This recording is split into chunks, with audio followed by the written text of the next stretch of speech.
आंतरराष्ट्रीय महिला दिनाच्या निमित्ताने आपण टॉप मराठीमध्ये अशा महिलेची शौर्यगाथा पाहणार आहोत, जिनं स्वतःला सिद्ध करून देशाच्या पहिल्या महिला शासक म्हणून दिल्लीवर राज्य केले आणि इतिहास रचला.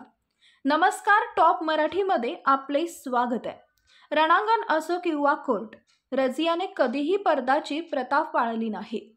पुरुषांच्या क्षेत्रात तिच्या व्यवसायामुळे रझिया त्या काळातील अनेक मुस्लिम शासकांसाठी डोळस बनली.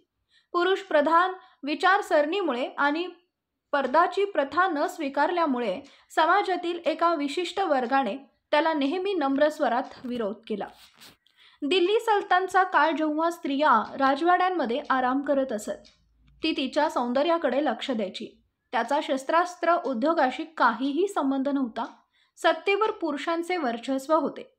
राज्यकर्त्यांनी सांगितलेल्या प्रत्येक गोष्टीचं पालन करणं ही राण्यांची सर्वात मोठी जबाबदारी बनली. त्या काळात दिल्लीवर एका स्त्रीचं राज्य होतं, ज्याने समाजाच्या बेड्या तोडल्या. सत्तेचा अधिकार फक्त पुरुषांना नाही हे सिद्ध केलं. महिलाही राज्य करू शकतात. ते नाव होते रझिया सुलतान. रझियाने पर्दा पद्धत रद्द केली. हिजाबपासून दूर राहिले आणि उघड्या चेहऱ्याने कोर्टात पोहोचायची. तिला शिक्षणाचे महत्त्व पटले. त्यामुळेच त्यांनी दिल्लीत सत्ता हाती घेतली. तेव्हा त्यांनी शाळा बांधल्या, विहिरी खोदून घ्या, विद्वान आणि कलाकारांचा आदर केला जात असे. अशा भारताच्या पहिल्या महिला शासक रझिया सुलतान होत्या. 15 ऑक्टोबर 1205 रोजी उत्तर प्रदेशातील बदाऊन इथे जन्मलेल्या रझिया लहान वयातच शस्त्रास्त्रांमध्ये पारंगत झाल्या. वडील शमसुद्दीन इल्तुतमिश यांना आपल्या मुलीचा अभिमान होता. रझियामध्ये शासक बनण्याचे सर्व गुण आहेत हे त्यांना माहीत होतं. त्यामुळे त्यांचा आपल्या मुलीवर मुलांपेक्षा जास्त विश्वास होता. असे असतानाही त्यांनी आपल्या थोरल्या मुलाला आपला उत्तराधिकारी म्हणून घोषित केला. परंतु लहान वयातच त्यांच्या मृत्यूनंतर त्यांनी रझियाला आपला उत्तराधिकारी बनवलं आणि इथूनच देशाच्या पहिल्या महिला शासकाच्या सत्तेपर्यंतचा प्रवास सुरू झाला. रणांगण असो किंवा कोर्ट, रझियाने पर्दाची प्रथा कधीच पाळली नाही. पुरुषांच्या क्षेत्रात तिच्या व्यवसायामुळे रझिया त्या काळातील अनेक मुस्लिम शासकांसाठी डोळस बनली.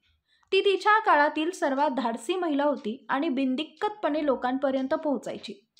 पुरुष प्रधान विचारसरणी आणि पुराणमतवादामुळे समाजातील एका विशिष्ट वर्गाने त्याला नेहमी नम्र स्वरात विरोध केला. रझियाला बाहेर काढण्यासाठी काही प्रभावशाली लोक तिला लग्न करायचे होते. यापैकी एक होते भटिंडाचे गव्हर्नर अल्टोनिया. सत्ता हाती घेतल्यानंतर रझिया यांनी आपल्या विश्वासू लोकांना जबाबदाऱ्या देण्यास सुरुवात केली. याकूतचा त्याच्या विश्वासपात्रांमध्ये समावेश होता. काही ऐतिहासिक दस्तऐवजांमध्ये असं लिहिलंय की रझियाला याकूत आवडतात.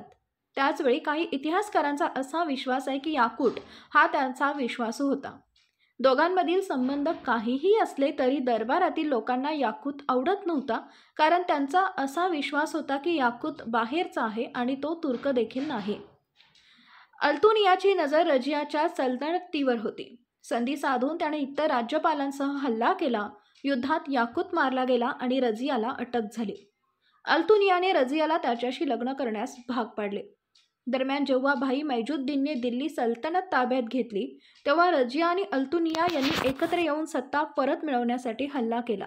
मात्र यश मिळालं नाही. परत येत असताना दोघांसोबत असलेल्या सैन्याने त्यांना कैथलमध्ये सोडले. दोघांची हत्या झाली. त्यांची हत्या राजपुतांनी केल्याचं सांगितलं जातं. त्यांची हत्या दरोडेखोरांनी केल्याचा उल्लेख काही कागदपत्रांमध्ये आहे.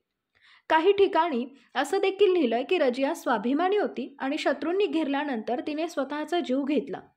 1236 सत्ता हाती घेतलेल्या रझियाचा 1240 मृत्यू झाला. परंतु ती देशाची पहिली महिला शासक म्हणून इतिहासात अजरामर झाली. याबद्दल तुम्हाला काय वाटतं कमेंटमध्ये नक्की सांगा. तेव्हा पुन्हा भेटू पुढील भागात. तोपर्यंत धन्यवाद.